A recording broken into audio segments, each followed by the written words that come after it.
I'm a retired United States Marine, so I have close to 4 decades of experience dealing with firearms literally around the world. Guns are nothing new to Joe Woolley. He passes his knowledge along to classes throughout the region.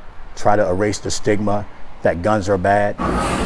He's not alone. I do believe that a legal and responsibly armed under the Second Amendment society is a safer society. Woolley is a chapter president of the National African American Gun Association, around 500,000 members since it started in 2019. Growth he sees in his classes, too. It's important for a young Black African woman like myself, as a single mother of 2, to be able to protect herself at all costs. Natalie Brooks was one of 2 women in this class. Imperative to avoid it because you don't want to go to jail, you don't want to risk your freedom. Learning about making yourself less of a target and firearm safety.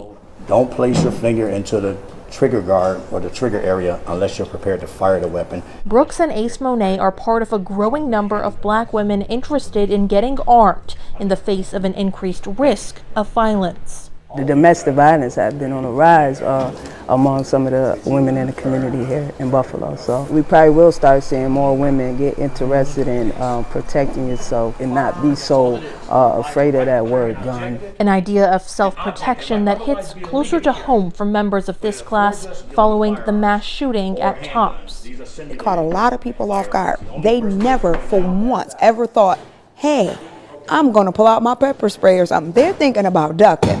But had they had a concealed weapon and that they were legally trained, that I know for a fact, one of those victims that were victimized would have pulled it out and used it. While research shows gun access correlates with higher rates of suicide, accidental death, and murder, uncertain times